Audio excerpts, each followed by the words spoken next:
Profit. We have, in fact, hit 24,000 for the first time ever.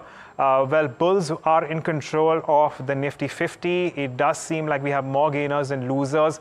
And to back this up, we have the broader market, which continues to show strength and lead strength as far as your overall gains are concerned.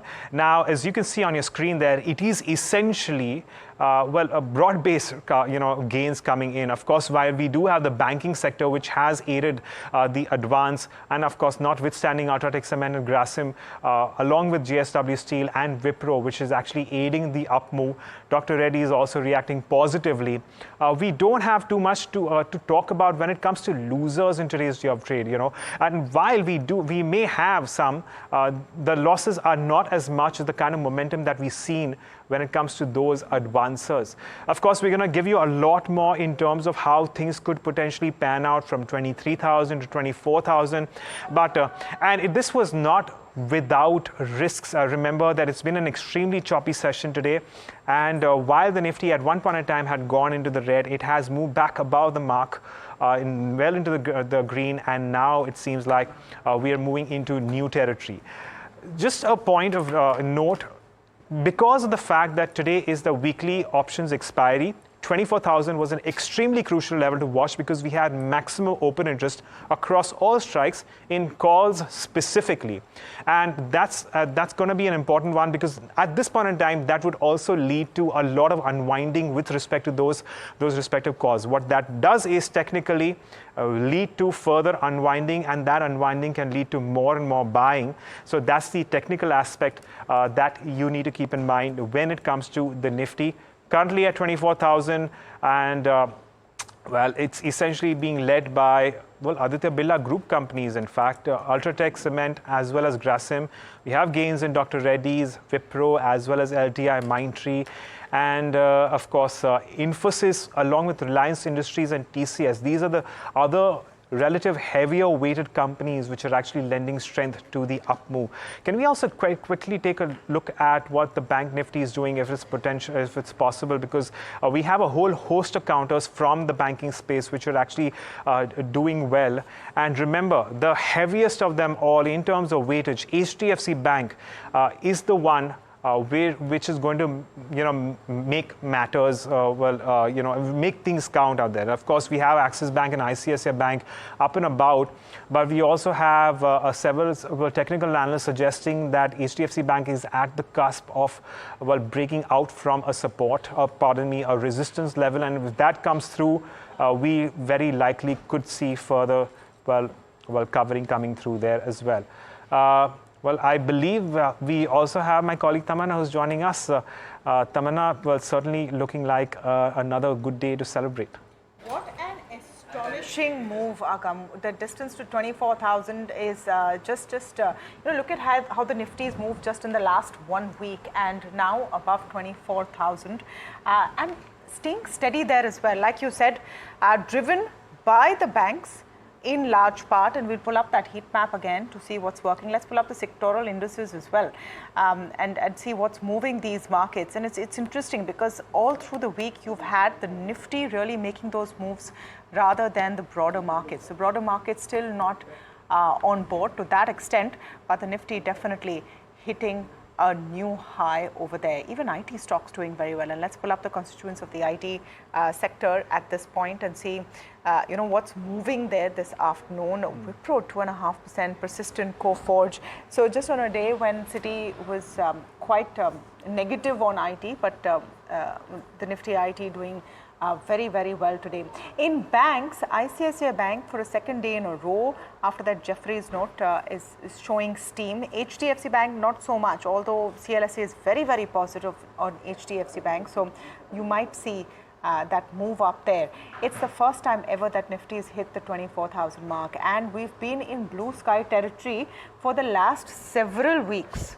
I think every few days we're celebrating a new high, but 24,000 in that sense is crucial. It's important also, Agam, from the point of view that it's like you said on the Nifty expiry day. So it's showing that inherent strength and those call options building up. Yes, well, another crucial factor here is that while we have seen some frothiness in broader market indices like the small cap index and the mid cap index, well, we have largely a majority of the analysts, even on a fundamental basis, who are suggesting that valuations when it comes to the Nifty 50 are not that expensive, even if you consider them based on the historical valuations. They're all right. They're somewhere perhaps a tad higher than average, but nowhere close to considerably overbought zones when it comes to price to earnings going in as far as the Nifty 50 is concerned. And remember that over the past 1 or 2 odd months, we've had FIIs who have been net sellers in cash markets. The understanding on the street is that if these FIIs have to come back, well, it is essentially going to be in the large cap space. First is where the allocation of the money is going to come through, and only after that do we see further impetus coming in the broader markets. That would include something like small cap and your mid cap names at the moment. Also based on the kind of traction, the kind of earnings that we've seen of late, not just in some of your leading names like Reliance Industries and HDFC Bank, ICICI Bank, Axis Bank, but also some of your relatively smaller names on the Nifty 50. Well, there is plenty of opportunity out there for one to actually make gains based on the kind of earnings and the outlook that a lot of these managers have been talking about of late. A rank underperformer among these, of course, has been the information technology sector. And the expectation is that while there will not be double-digit growth, there will be a near double-digit growth, and that could, of course, factor in. Well, though. It is doing well today. Today is about IT, Wipro up there, Ultratech, Grasim, JSW, all of them. Some just important data points that Chinmay has also sent through, our colleague. Nifty has marked its fastest 1,000-point rally since 2021. It took just 19 sessions to cross 17,000 back then in 2021, but it has added these 1,000 points in just the last 23 sessions. So top gainers among them, and those are important to pick about, what really has moved. Shriram Finance up 23%, Ultratech Cement 12%, and no doubt boosted by the big news today as well, and that's what we're seeing going through last couple of sessions. That's played out. HDFC Bank, and this is important because in terms of just pure weightage, and HDFC Bank will pull its weight, up 12%, a Divi's Lab 10%, and an M&M at 10% as well. And I just want to set a bit of context for this, Agam, because those who were watching the markets and watching what's happening on the 4th of June, and by the close of 4th of June, were a very depressed lot.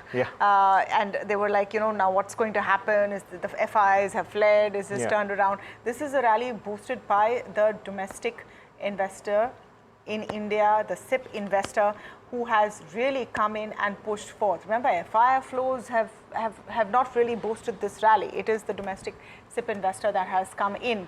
It's at a time when you've had a decent set of corporate results for the last quarter. A better set, we'll look at what the first quarter of FY25 looks at. That's going to be important as well. You've had a government formation, which is usually a huge hiccup point for a market, but all of that has settled. And you've seen this pushing through consistently. Possibly it is the banks that have led that rally. On the day of the outcome of the elections, Tamanna, now that I look at the low it had made back then, it was 21,300. Wow. So it has in fact gained about 3,000 odd points in a span of about 3 weeks. 3,000 points. That's an up move around 13% for the Nifty. So this is quite substantial. So the people who came in and bought on the 4th of June, and you had DIIs as buy figure on that day, who came in and bought and bet on India in that sense, and that's what the bet was. Bet on the index. They're sitting in the money right now and are pleased with that told you so kind of Absolutely. smile. And it would have taken some guts to in fact go ahead and buy those markets, considering the kind of volatility that we had seen back then. And again, it's been a rise, but once we took out that high of the 3rd of June, well, it did become a little bit more apparent that the markets are not done just yet. And well, we continue to see those gains coming through for the Nifty 50, and currently again hitting that mark of 24,000. The question really is that where do we go from here, and is there more space on the upside?